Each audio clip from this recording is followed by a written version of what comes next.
Question number 3, liquidation of companies, corporate accounting. Okay. Harpreet Limited, which has a paid up share capital of 1 lakh rupees and a loss of 1,11,500, is standing in its balance sheet went into voluntary liquidation on 31st March 2018.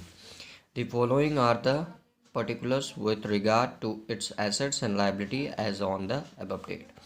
Machinery, inventory and trade receivable, which realize their book values at 79,000 rupees.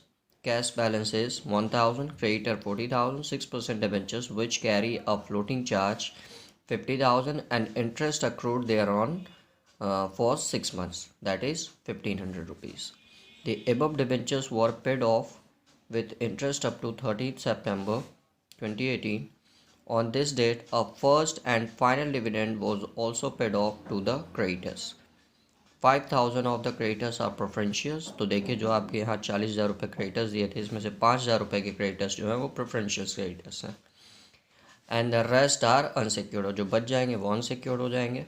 The cost of liquidation amounted to 500 rupees. The liquidator is entitled to 3% of the amount realise from the sales of the assets, यानी कि जितने रुपए का वो asset cell कर रहा है, देखिए 79,000 का सेल कर रहा था ना, इसका 3% उसको रेमुनरेशन दिया जाएगा, एंड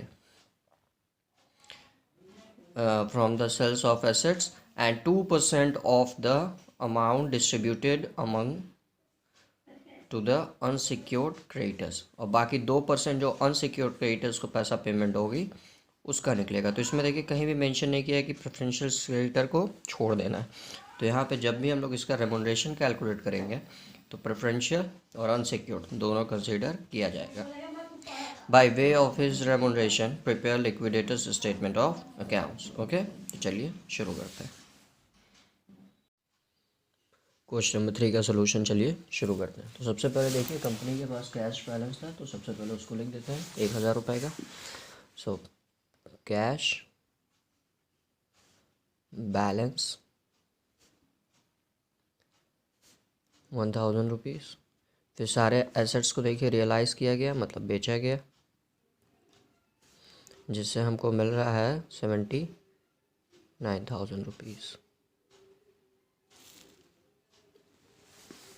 लेट मी चेक।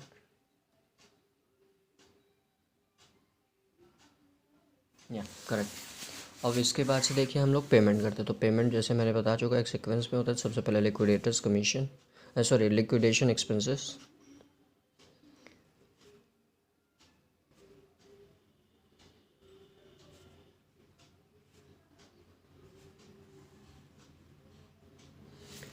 जो क्वेश्चन में देखिए दिया हुआ था आपका 500 रुपीज़ कॉस्ट ऑफ लिक्विडेशन। इसके बाद से लिक्विडेटर्स को रेमुनरेशन दी जाएगी।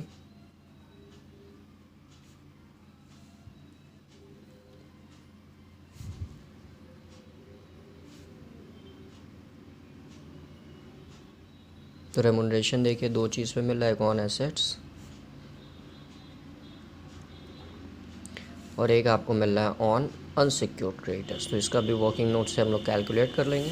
ओके, एंड नेक्स्ट आप देखिए हम लोग पेमेंट करेंगे डिबेंचर्स होल्डर को विथ इंटरेस्ट। सो डिबेंचर्स आपका 6% डिबेंचर्स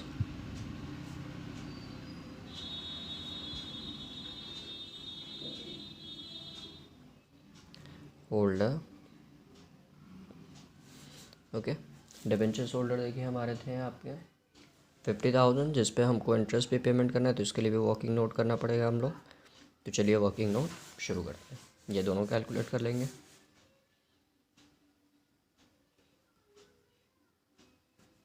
वर्किंग नोट, तो सबसे पहले जो कैलकुलेट करेंगे वो कैलकुलेट करेंगे हम लोग लिक्विडेटर्स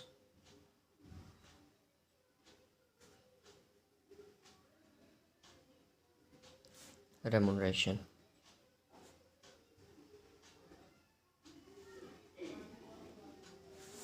ओके, चलिए इसको शुरू करते हैं। फर्स्टली ऑन एसेट्स,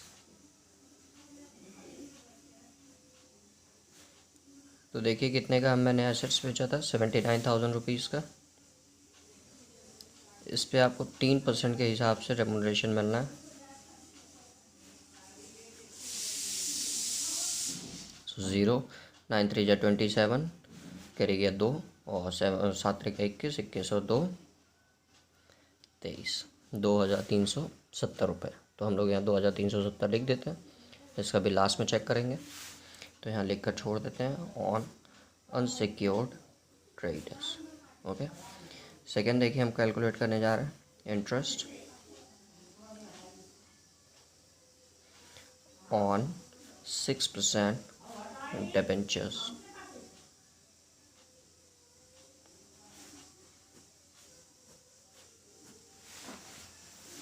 तो देखिए इंटरेस्ट हमारा कितना आएगा, इंटरेस्ट इज इक्वल टू कितने का हमारा डिबेंचर्स था, 50,000 का, 6% के हिसाब से, और सिर्फ 6 मंथ्स के लिए अप्रूव था, सॉरी 6 मंथ्स के लिए, तो 6/12 होगा। 0 0 0 0 2 3 5 3 जा 15। क्वेश्चन में भी देखिए वैसे डायरेक्ट दे रखा था 1500 रुपीज़ आपका डिबेंचर्स है पे इंटरेस्ट अक्रूड है। ओके, सो यहाँ लिख देते हैं 1500। सो टोटल देखिए डिबेंचर्स होल्डर को जो पेमेंट होगी वो होगी 51,500 रुपीज़ की।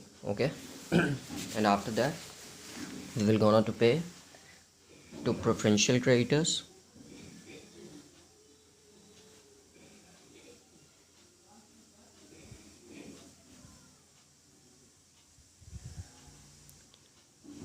सो प्रेफरेंशियल क्रेडिटर्स देखिए क्वेश्चंस में आपके दिए हुए थे 5,000 rupees and remaining amount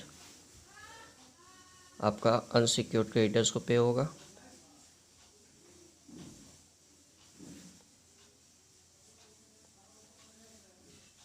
okay, तो पहले चेक करते हैं मेरे पास कितना अमाउंट रिमेंड है, बचा हुआ है। सो 80,000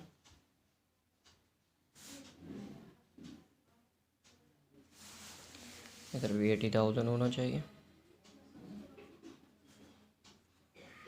तो पहले देखते हैं हमारे पास कितना पैसा बचा हुआ है। सो टोटल देखिए 80,000 माइनस 500 माइनस 2370 2370 फिर 51,500 एंड देन 5,000। तो हमारे पास देखिए 20,630 रुपये बचे हैं। बट क्रेडिटर्स देखिए हमारे 40,000 थे, जिसमें से 5,000 प्रेफरेंशियल्स थे। दैट मीन्स टोटल हमको अनसिक्योर्ड क्रेडिटर्स 35,000 रुपीज़ के थे। लेकिन मेरे पास उतने पैसे ही नहीं है कि मैं उनका पेमेंट कर सकूं। तो मेरे पास जितना पैसा होगा उसी में से उनका पेमेंट किया जाएगा, जिसमें से हम लोग पहले अनसिक्योर्ड क्रेडिटर्स का रेमुनरेशन निकाल लेंगे। तो चलिए इसको शुरू करते हैं। तो इसमें कहीं भी पे देखिए क्वेश्चंस में मेंशन नहीं है कि अनसिक्योर्ड क्रेडिटर्स को कैलकुलेट करते समय उनका अनसिक्योर्ड क्रेडिटर्स पर रेमुनरेशन कैलकुलेट करते समय प्रेफरेंशियल्स को छोड़ा नहीं जाएगा। जैसे ऊपर वाले क्वेश्चन में देखिए बोल दिया था कि एक्सेप्ट प्रेफरेंशियल क्रेडिटर्स। तो इसको देखिए तब कैसे कैलकुलेट किया जाएगा। जितना रुपये आपके पास बचा है वो 20,630 रुपीज़ बचे थे, plus amount of preferential creditors जो है 5,000, इन्हीं का 2%। अब देखिए सफिशिएंट अमाउंट तो था नहीं, तो इसीलिए नीचे 100 में जो ये परसेंटेज है उसको ऐड ऑन कर देंगे। तो ये आपका आएगा